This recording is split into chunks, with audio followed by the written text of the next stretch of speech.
Now so no eya ne say enkuku odie na ato no. Now so na onim say afei eda bi ti say ye ahode ananka ekuta ono obonsam no befi ne nsa na obedi incho na obedi enkuku. Hallelujah. Amen. Yaka Kristo sumu a egina niama akasie mienu so. Ania edikan aya Yesu Kristo wu sɔreɛ ɛna ania ɛtɔso mienu sɛ Paul fi Juda somu ɛbɛyɛ Kristo ni na ɛna me no ka baako pɛ ho asɛm a ɛyɛ Yesu Kristo a wawu animguasie wu na wasɔre no. Hallelujah. Amen.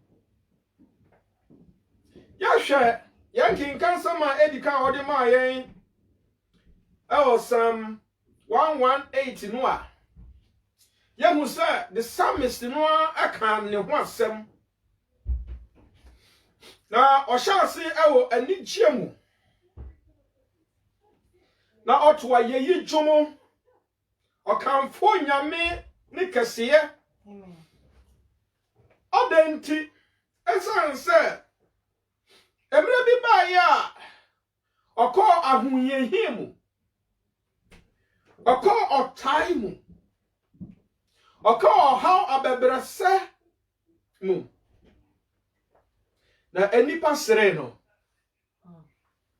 enipa twi no enipa bu no adetata bi enipa amfa no anyɛ hwe enipa paw no impo ono ampo ne nkrofo anka wo ben no wɔtwe wɔn ho efi ne ho ɛyɛ no sɛ ɛnema nyinaa gye nsɛm ne nkwa nso huri ya ba asɛm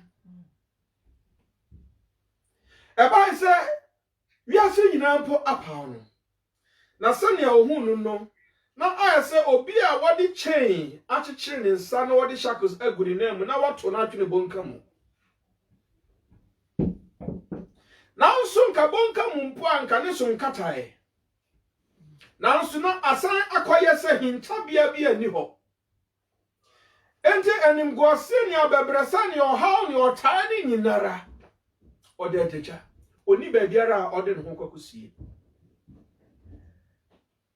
na ode ne ho to awurade so obo onyame mpaye na osufre no na onyame etie ne sufre. Hallelujah. Amen. Anunti enna odumtofo no ani agye obu nkompo hwe na achi a okai ba bia nanka owo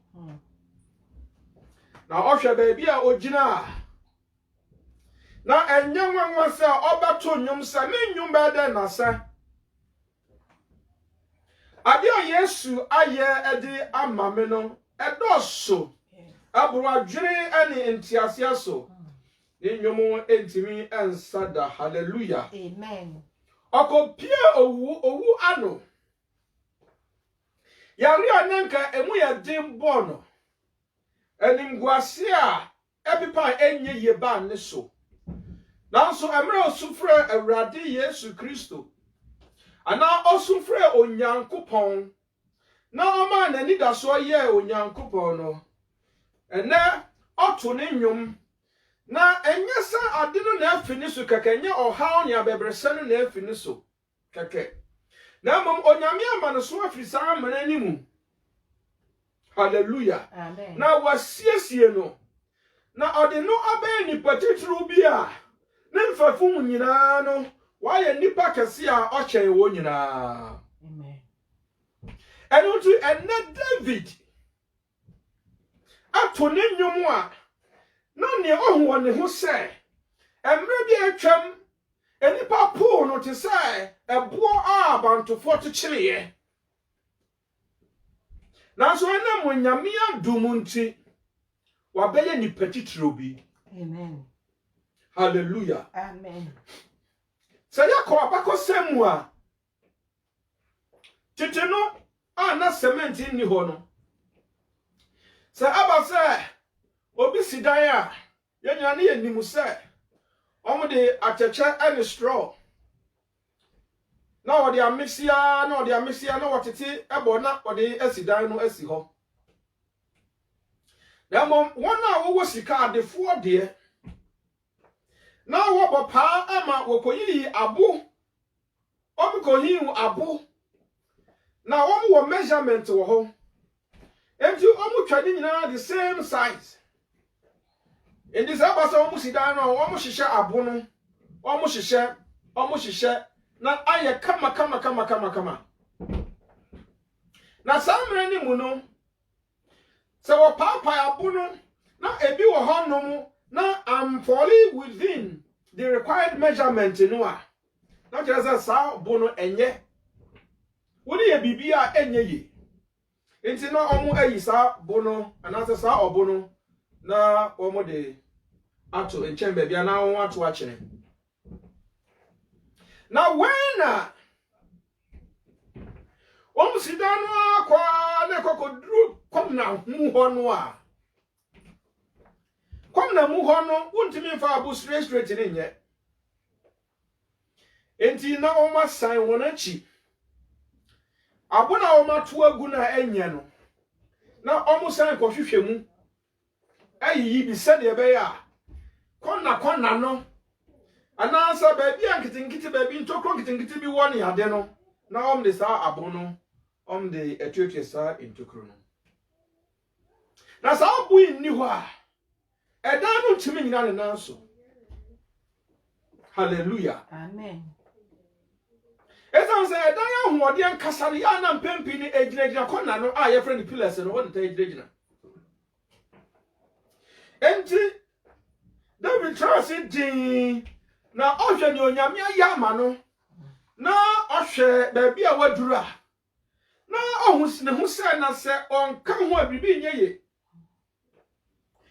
se oman no ontimu a ananse waya niema kese bi na se wantimi afra na me na metremu a eniema nyeye bia me no wukasai emre bia atwamu na nka wo nso saa na wabrabote ana ma di bia to wasem bia ba wusunti enipa nyina pawo abusiafo anfo anyahye anamfo anfo anyahye empo wo ma wo yiri anase wukun wo mu nyinara epawo nanso enna ame no wukasai onyame aye wadom ebia coronavirus achiwo esenka wuwu wabusua kwantimi amesra we sanse wo ma won kwan na wo ma won kwan kro so wo mesra wo anka me ka kire wo se nka wo mba nanso enne onyame adom wotiase. Amen. Wangu hu ato. Amen. Onyum bede nasa. Oh Lord. Bia na enye corona na mum ade foforo bia ankasa mre yesenka yiwa fi wiase esanse nia eto wu mfefo a wo mfa mu a wo man sori bia mu no emu akase na to wo a wo da so etiase. Hallelujah. Amen. Na ame no kasai sa abusia transe na ya mfre wo a wo mkasa nsi na je se enye wo na wayo eye onyame adom. Hallelujah. Enyumu a sam ananse adwomtofo ne to no ayeye ne nkamfo de mawurade no onfa maniko a efro no ankasa nimu efina ade nyinara mu na ode ema onyankopon. Hallelujah. Amen. Enya nunko onu de oruto ne nyum okai ne onyame ayama no ose onyame ama waye cornerstone. Amen. Yaba ntrose mi mo yese hu se ne atoso abie no Apostle Paul nso kan ono seneti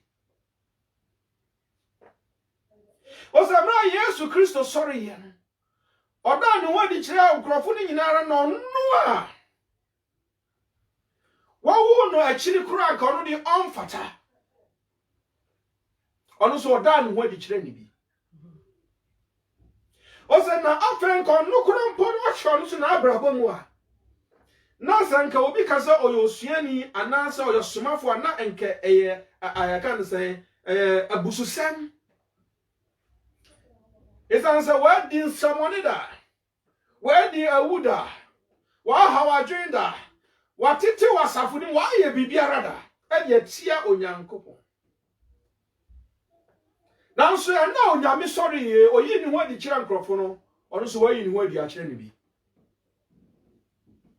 mi odiri yase wonso saa na nka wa brabote so na onyame ahwe wa brabo so de tua wo ka so na nka onyame hwe ma brabo so de tua me ka nka nye ene ba bia mi gina yi nka nye anu ni ba bia wutie onyame asemi nka nye anu ni nipa atwa ho ahie yi hallelujah nanso ni nyinara mu no ene onyame adom na o mabro ne kase enti woda so etiase na wasiosio na waya ofofro apostle Paul say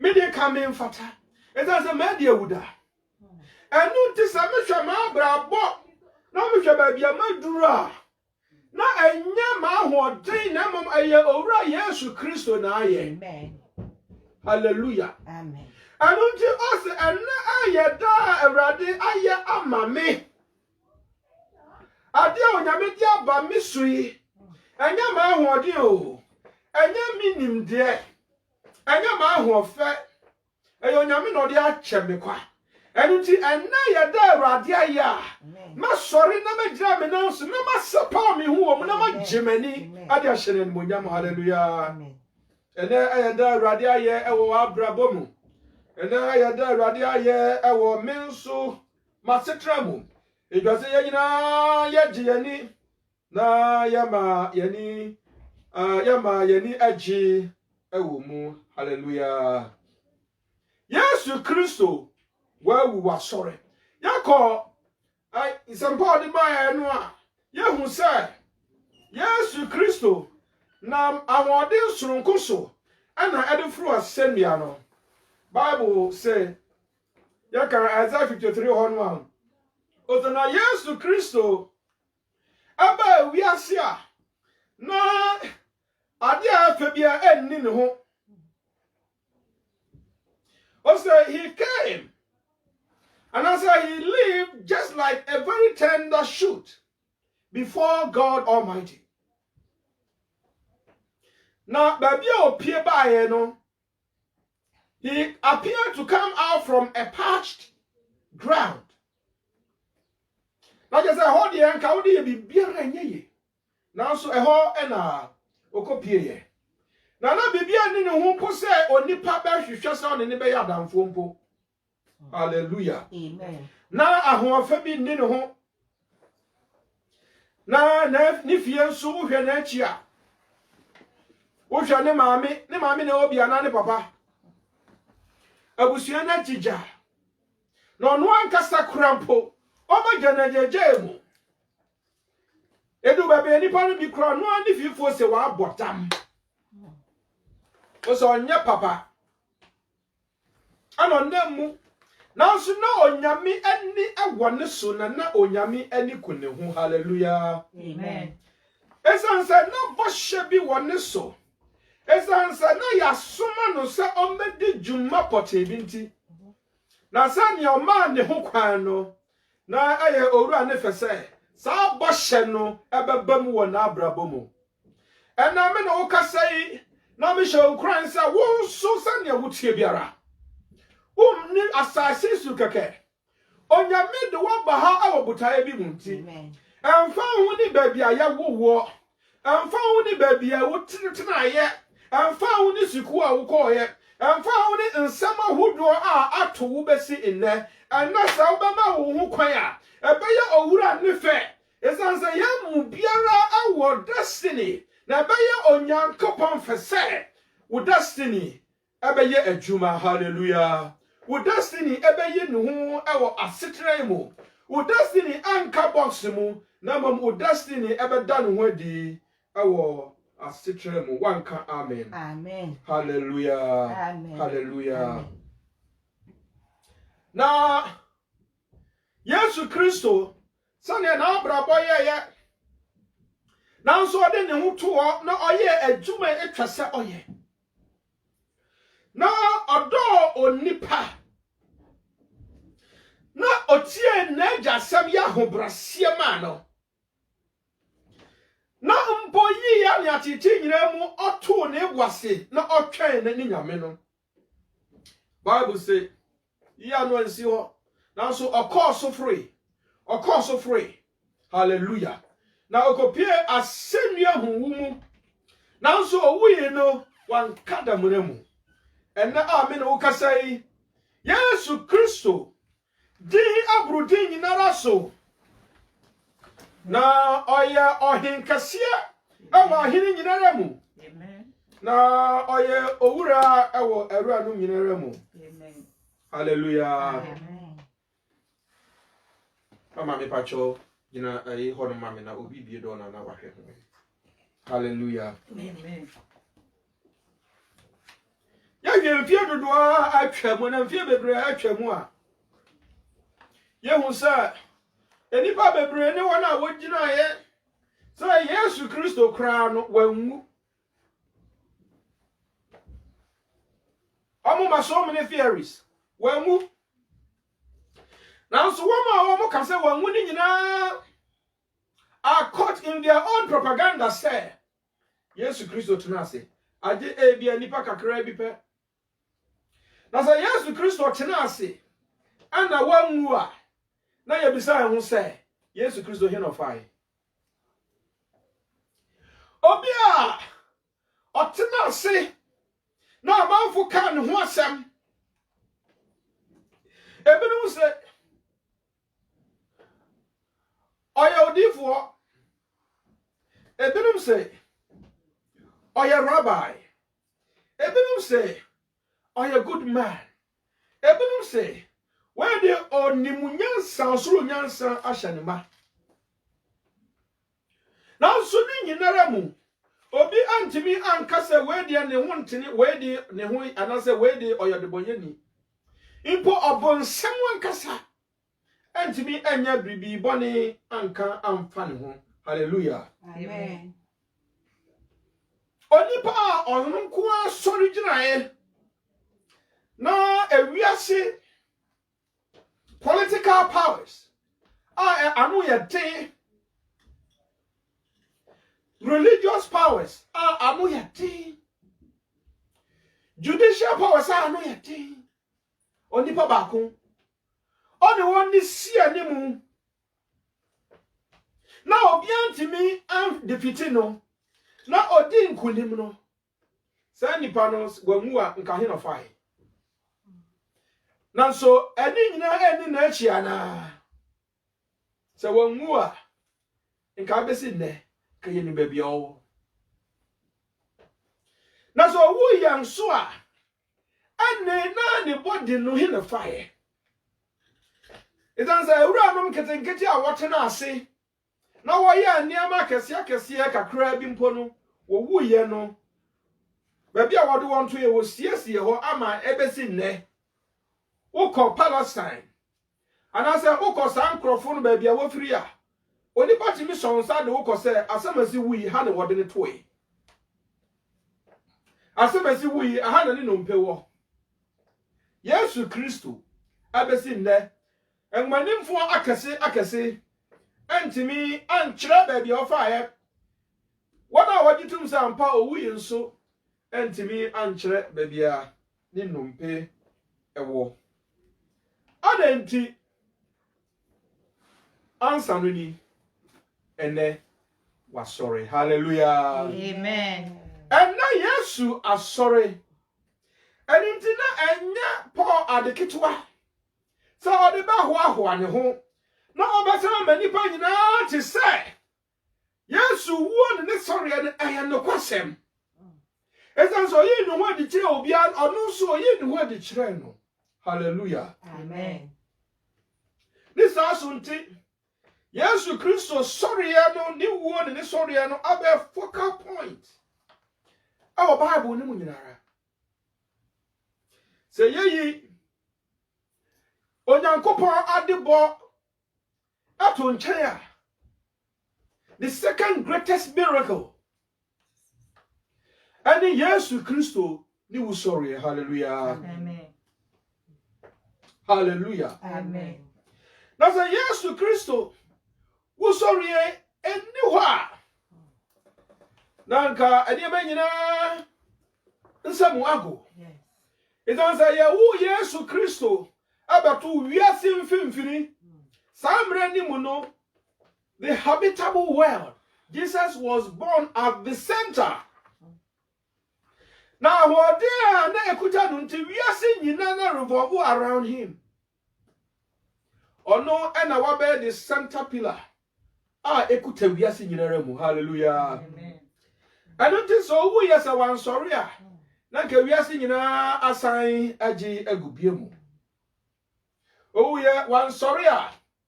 Nanka Christianity kura no eni hobiem. Oh yeah, one sorry. Nanka onipa entimi entrance enkase mi wo faith anase mo gidie.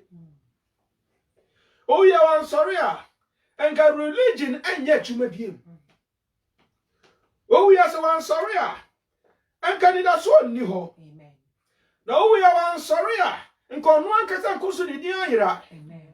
Kaya ka Yesu Kristo ho asem a nka bia nwuma nkitikiti anipa bia church na yebe hu na asem gomu na nka ne yebete ane se owura akwala ketewa bia na ommu ade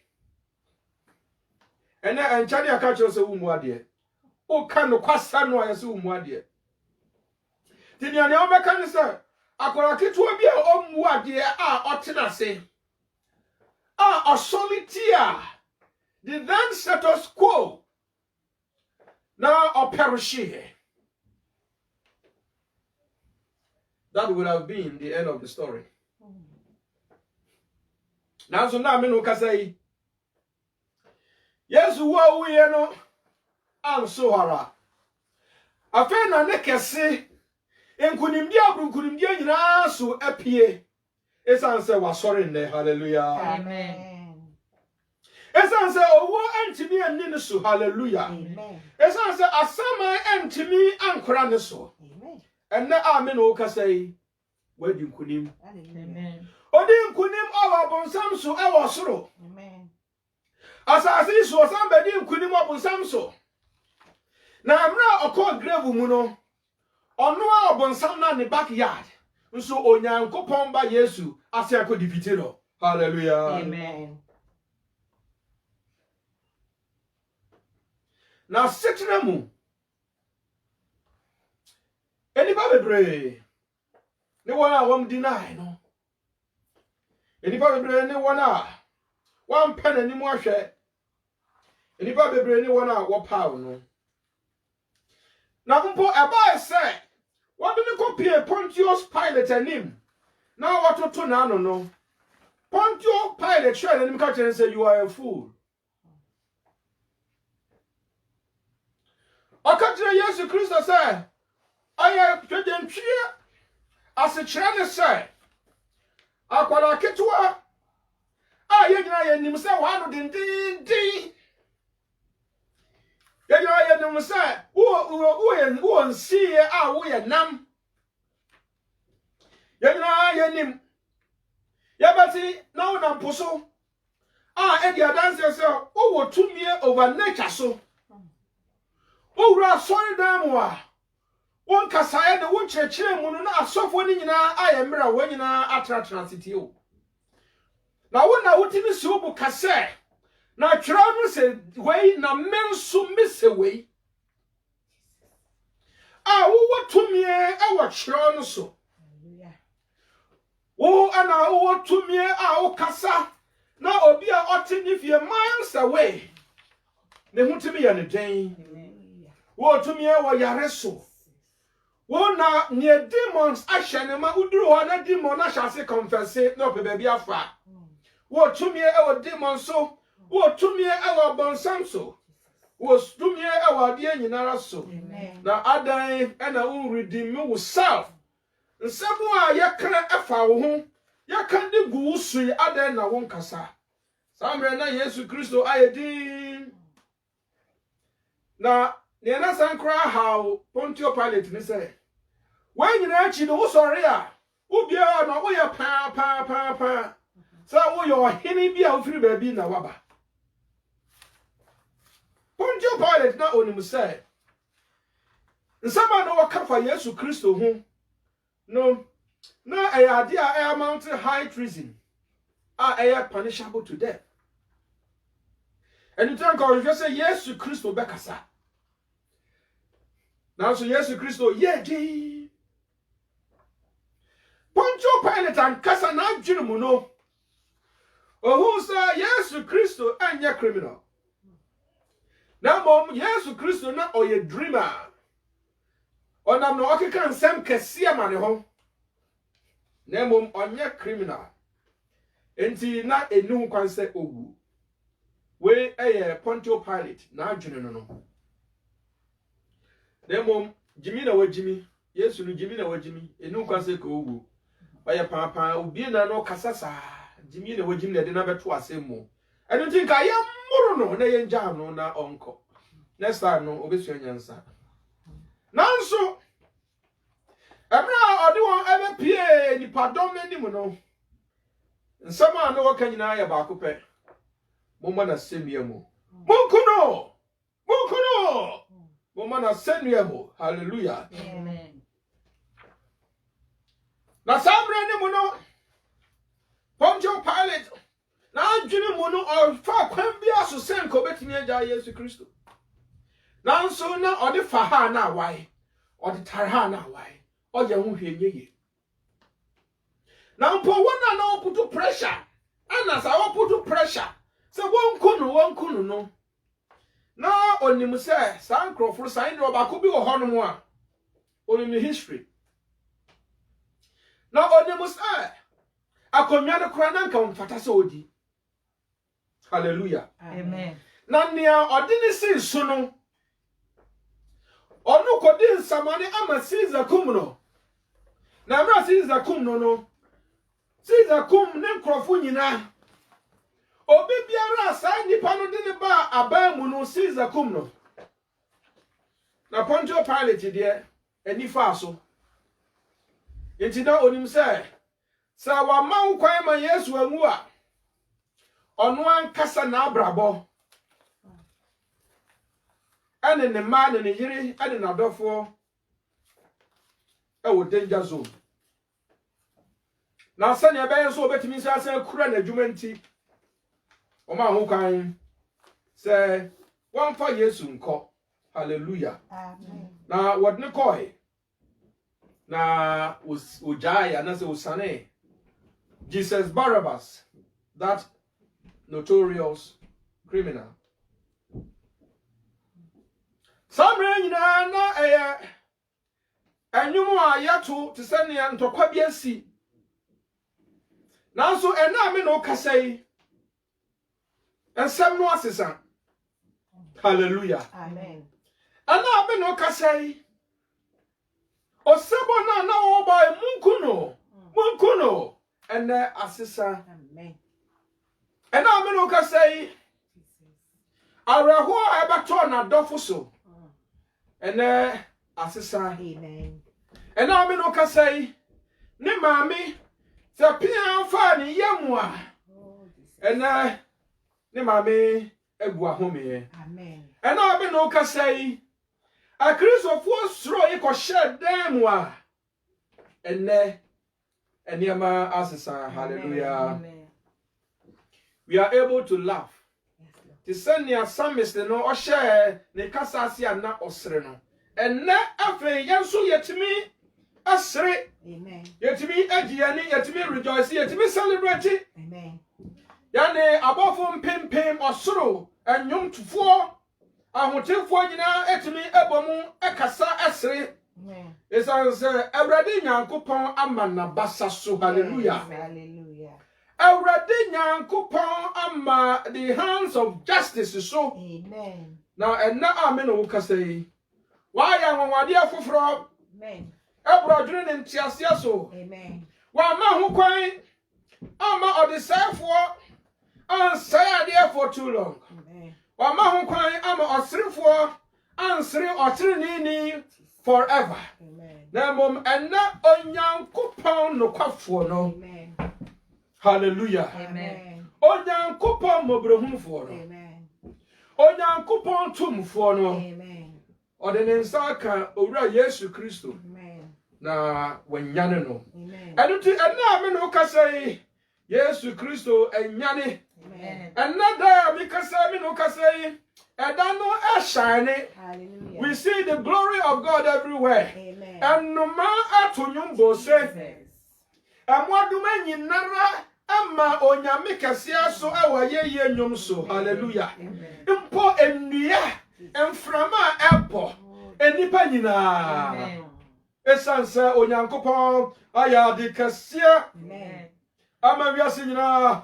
Onyankopon ama otamfo siniti ase. Yes. No wama otrini ni etiso. Amen. Sa no nyame yeye. Amen. Yanso ama yatamfo eti abrase.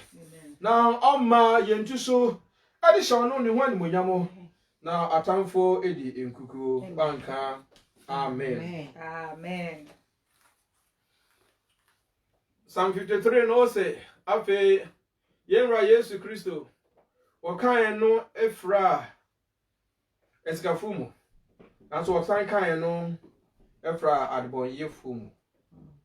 Na emre bi beba ono ankasa behu Nia waje na nani beji wo mu. Hallelujah. Amen. The Lord himself will see his own victory and be proud of it. Yes, Christo ever complete assignment.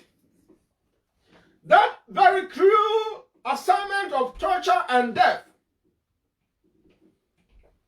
But he triumphantly shouted, "It is finished." Amen. Indeed. And you may obey and or the other. Amen. Or the Ubani call, Amen. or the Ohao call, Amen. or the Wamani call, or the Wababrasa call. Hallelujah. Amen. Every Adam so. Ekwakosi generation na ebe twatwo okra e woni pasitremu. Akwara ye be wunu ana oni pa obetran se twatwo okra. Ene ni wusori e de bonifafri ama ye nyina. Hallelujah. Amen. Anunti Yesu Kristo ananka oye Jesus of history no. And then wabe Christ of faith. Amen. Onipa ananka yamfa ni nya hwe no. Onipa ananka yehunu se oye mobroni ohiani preacher bia ni papa abudin nadwawu ye ana adi buruburu nua mu no. Onipa na setra baye ya chen obi a owiase mu. Onipa na setra baye ota e chen obi a owiase mu. Onipa onu ankasa obo soro ba asase bo onipa wanya babi mpa mfa ni tianto anuma akra wo babi di won tito. Ene Onyankopon nam ni tumi eso. Ama wasori ama wabaya eboa abantofo atotweye. Ene me no kasai na nka oya infeminator. Ene me no kasai na nka oya nonantitia. Ene wabaya the radiance of God. Wabaya the visible image of the invisible God. Wabaya the true reflection of the exact nature of God. Wabaya the king of the angels. Wabaya the head of the spirit. Wabaya the one through whom the world was created. Hallelujah.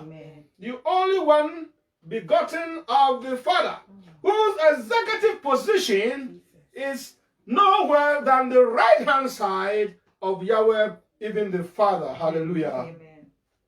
Evangelist Mark Karabibi. I say, Ampa. Yes, Christo. We not sorry. They're not sorry, you know. Any pahuno. Hallelujah. Amen. As a man no I am Mary Magdalene. Mary James Mame and a Salome. Huno. Call Abudan baby and ya dinner to you who say. When you are sorry. Amen. When you are coupon by Jesus Christ on you wedding. Actually, Mary Obiananka, oh yeah, the boy Yenny, Ananka home, Makum, so home money, Ashanima. Now, O Sunny, no free a home bonnet, Samuno. When you coupon you know the children so. And here who say, Naka Apostle Paul yet. Now, so young coupon down what the children. Nena home bonnet so Ashanima. Ah, O young coupon ye no free mono, other than with your children. Amen. O me other for. A day any wo history, a day any wo past. I tell you, say, Onyame, intimate and wedding to Onyame to me for your Juma. Now, me show Christ say, Onyame, I will be tied with him. Yes, Lord. Now, about who choir, or better than where the actual senior one than who Eddie actually star and Crofi. Hallelujah. Now, yeah, no go. Or done one the organ actually a chef one. Or that one the actually a nipa maku at the same time.